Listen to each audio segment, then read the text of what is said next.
Hi everyone, Dankman here. So we're going to start this new topic now.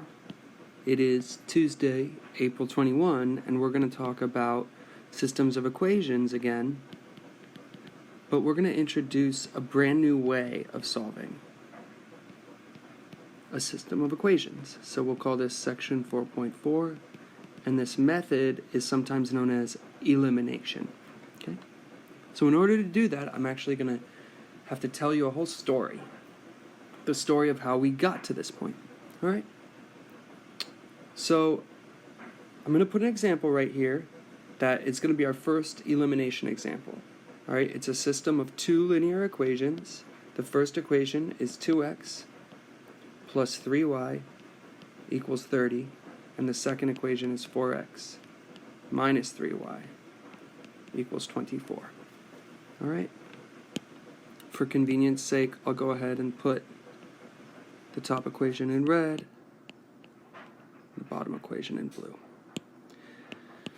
And to review, we know the following information. Okay, if we were to look at this system of equations on a graph, maybe it looks something like this. Okay? Every single point on the red line has an ordered xy pair that if you plug it into the red equation would solve the red equation. And every point on the blue line has the same property. Every point on the blue line represents a solution to the blue equation. Okay? But there's only one point that's on both lines here in purple. And this is the only point that represents a solution to both equations at the same time. There's no other pair of two numbers that go together. There's no other ordered pair that could go and solve both the red and the blue equation. So this purple point is what we call the solution to the whole system of equations. One of the tricky things about solving this system of equations has to do with the following property. Say I had the equation x plus 8 is equal to 10.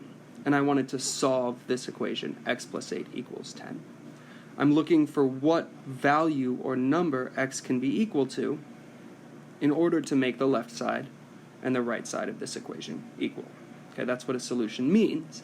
And since it's only got one variable, even though this one is so easy we could solve it in our head, for more complicated equations we have this cool strategy or technique where if we're careful about doing the same exact operation correctly to both sides of the equal sign, like for instance subtracting 8 from the left and subtracting 8 from the right, that can help us whittle down or simplify the left side, and on the right side we get 10 minus 8, which leaves behind this only possible solution here that x has to equal 2. And then we can see quite clearly by plugging in our solution, x equals 2, we can see that we do indeed find the number that x has to equal to make the left and the right side come out equal. To satisfy this equation, x has to be equal to 2. But that's a single variable equation. The thing about these equations that we've been working on is not only do we have two equations, but each equation has two variables. So this kind of technique, just adding or subtracting the same thing to both sides and then figuring out what one of the variables has to equal, that doesn't quite work as a first step over here.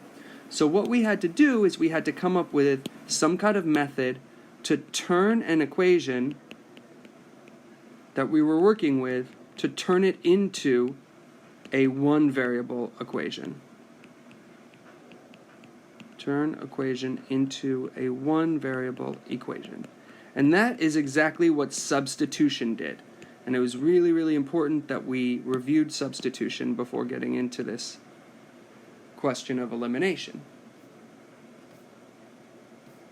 So the way that substitution worked is that, okay, if we had 2x plus 3y equals 30, and we had 4x minus 3y equals 24, what we would do is we would convert this equation here. So we would have to go through this whole process where we would subtract maybe 3y from both sides, getting 2x is equal to negative 3y plus 30, and then we would have to divide both sides by 2, and that would give us x is equal to negative 3y over 2 plus 30 over 2, which is just 15. And now we have what x is equal to, along with this awful fraction right here.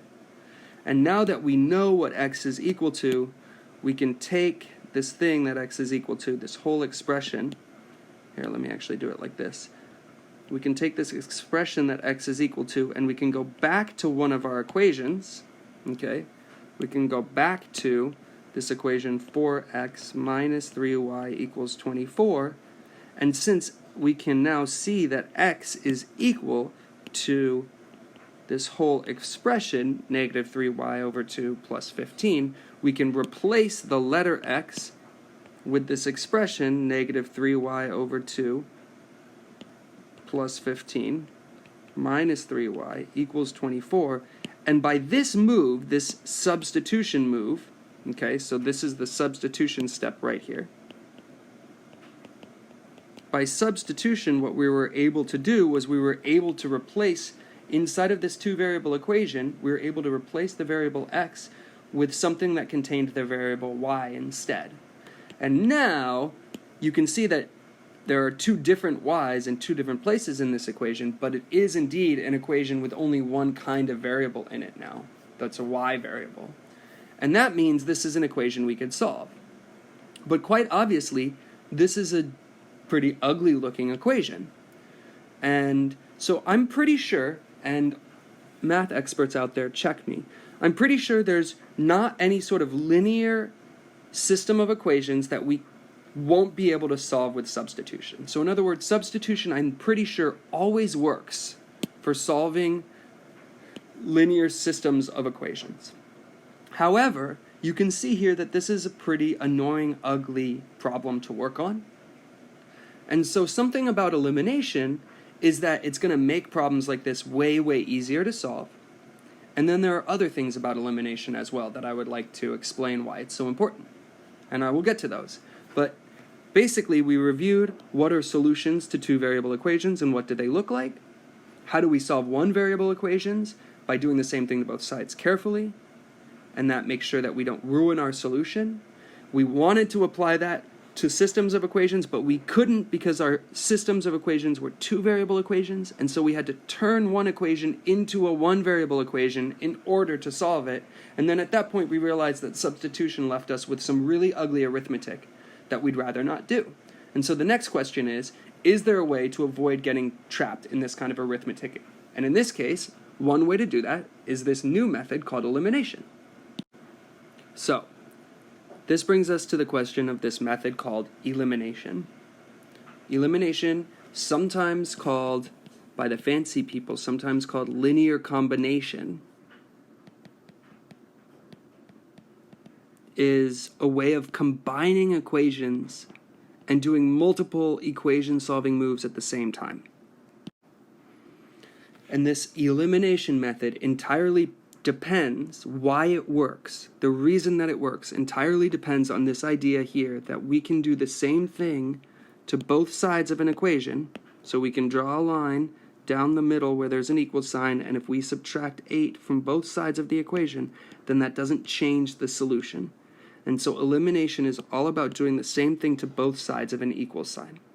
But there's a really cool trick that makes it a little bit more creative, okay?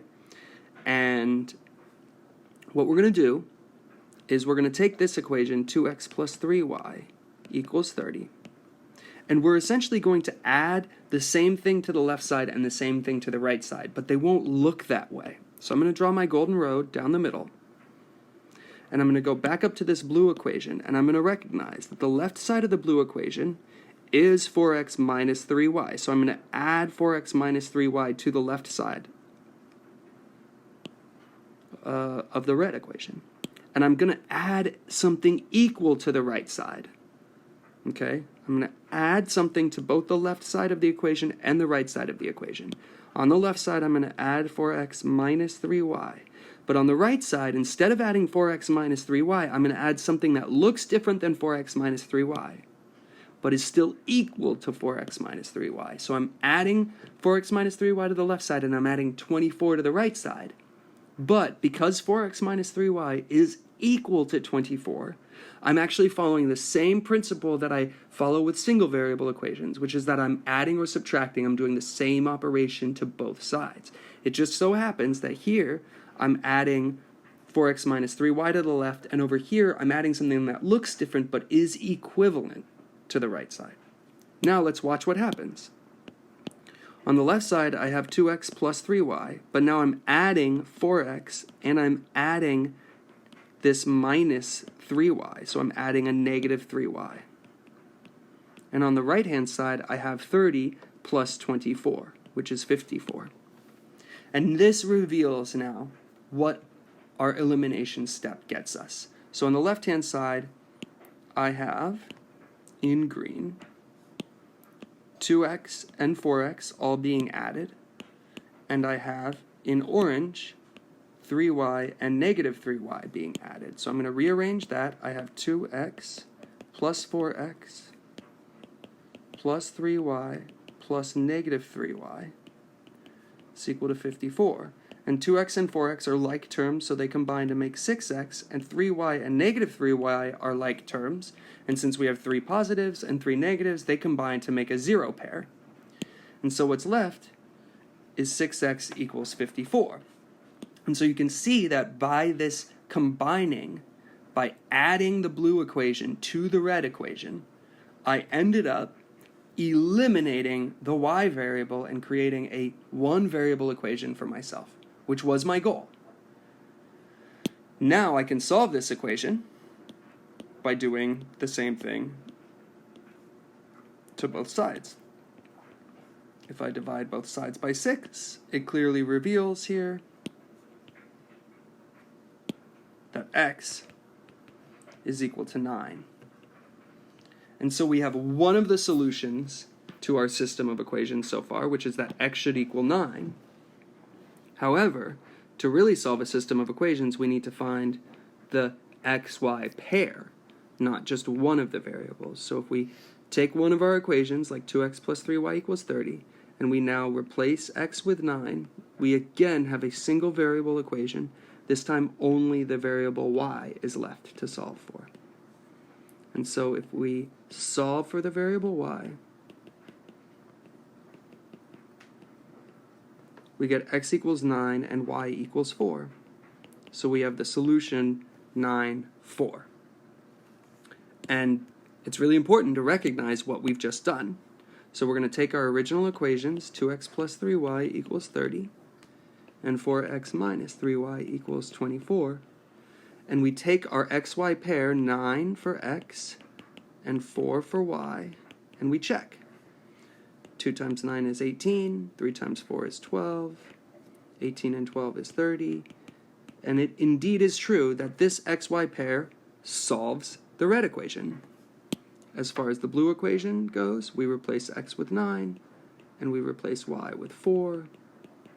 4 times 9 is 36, 3 times 4 is 12, and 36 minus 12 is 24. So indeed, it checks out. 9, 4 solves both equations, so this is the solution to that linear equation. And we found it by this so-called elimination method. The elimination method was where we combined two equations with addition in this case, and by adding the red equation and the blue equation together, which follows this pattern that we did the same operation to both sides and we kept the equation balanced. By adding the two equations together, we found that we were able to eliminate one variable, create a single variable equation, solve for that one variable, and then go use that to solve for the other variable without any ugly fractions or the kind of arithmetic that showed up when we tried this same problem by substitution. Next, I'll show you just a couple more examples of how to do this, and I'll also link extra videos. They're all over the internet, examples of how to do this this elimination strategy for solving linear systems of equations.